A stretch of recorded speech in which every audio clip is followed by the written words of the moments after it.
Welcome back to the smartest year ever, our quest to become the world's greatest conversationalists. My name is Gordy, and I was just wondering, why didn't ancient Greeks have a word for blue? Could they really not see the color of blue? Like and subscribe right now if you haven't, so you can keep up every single day. I do this every single day, and tomorrow I'm talking about the origins of emojis, if that's more your thing. So make sure you subscribe, and I'll see you tomorrow. But yeah, it blew my mind, no pun intended, when I read that ancient Greeks may not have seen the color blue.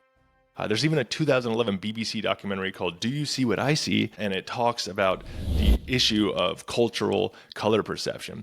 But I think I saw it on a social media site that, and this fact finder was saying that how ancient Greeks couldn't see blue. And I was just like, that sounds ridiculous. So I have to check this out. This is what I learned. First of all, in all of Homer's Iliad and Odyssey, he never describes the sky as blue. And the ocean, he calls it wine dark. So did the ancient Greeks just not see blue? Well, it turns out that this is a real debate, and it's not as ridiculous as it may sound at first. When scholars started cataloging color references in ancient texts, they noticed something odd. Blue is almost never mentioned. The absence led linguists to investigate further, resulting in theories like that of linguist Brent Berlin and anthropologist Paul Kay, who noticed a pattern. Languages seem to develop color words in a consistent order. First black and white, then red, then green or yellow, and blue comes almost always last. In Homer, you get black and white a lot.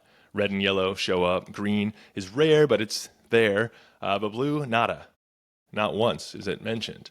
So if you're like me, you're wondering how Homer may have described the sky, for example, something that is ubiquitously agreed upon, at least in my culture and in this Western culture, as blue. But Homer describes it as iron or bronze, and he describes the sea, like I mentioned earlier, as wine dark, but also gray or even bloody.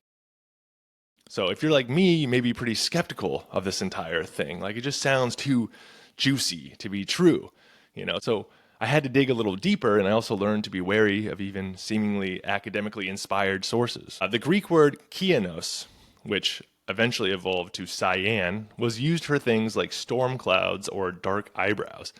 It likely meant something closer to dark or gloomy by how it was used. There's mention of kainos by Aristotle as well, as he describes known blue things like the blue rock lapis lazuli. But again, the use was also used for other things that we wouldn't call blue today. So that made me wonder, what did the ancient Greeks call blue eyes? Well, it turns out that they did recognize blue eyes, but they didn't describe them with a dedicated blue color word like we would today. Instead, they often use the word glaucopis, especially when describing the goddess Athena.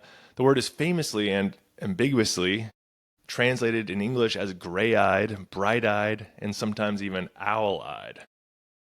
But linguists believe glaucopis likely referred to a light, shimmering eye color somewhere between gray, blue, and green. In fact, glaukos in Greek could mean anything from pale blue to grayish green, or just generally gleaming. The more I read, it seems to be more about texture and luster, more so than color. So to me, it seems like the Greeks could obviously see these colors, and that the hang is more of a linguistic one of categorization rather than one of perception.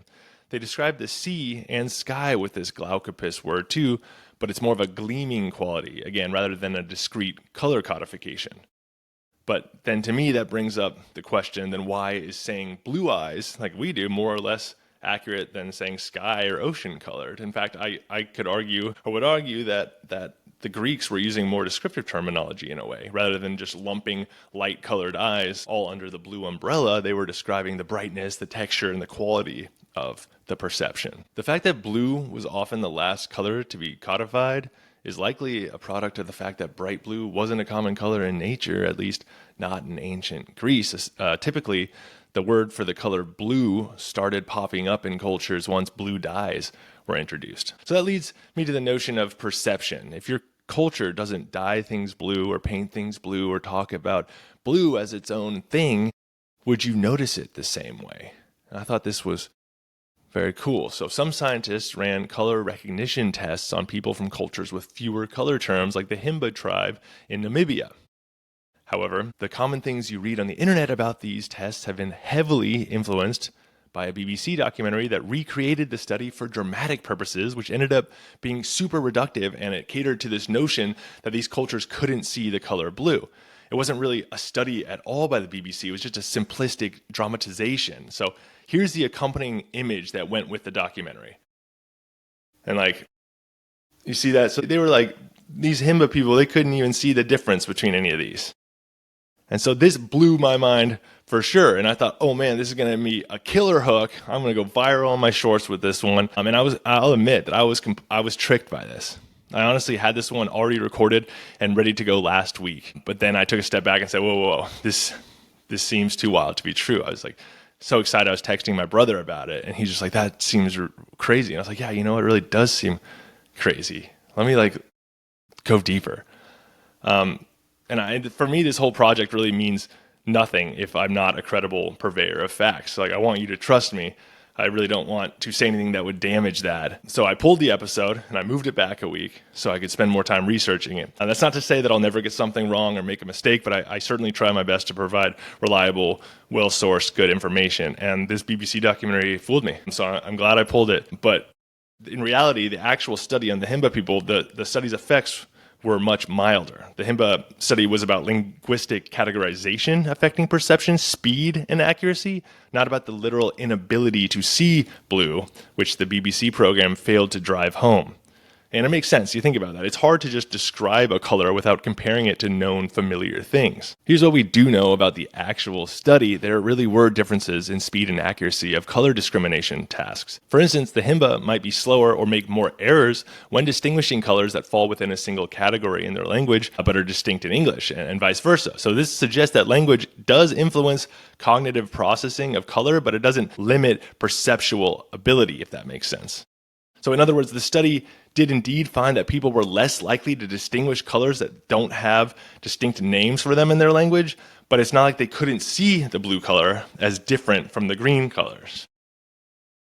Right? So the idea that your language literally shapes how you perceive things is a central tenet of the Sapir-Whorf Hypothesis, if you remember from psychology class, or if you want to read more about it. But this isn't to say ancient Greeks were colorblind, but it is possible that their mental color wheel just didn't isolate out blue the way that ours does. But even today, the sky isn't always blue in every language. In Japanese, for example, the word ao can mean both blue and green, depending on the context. And Russian, for example, they split blue into two separate basic categories, goluboy and sini. In English, these words would just fall under the blue umbrella, or like light blue and dark blue or something, as just different shades of the same color, but they categorize them as two different things. So, and surely I can tell the difference between these two colors, even though I don't have a distinct word for each one of them, right?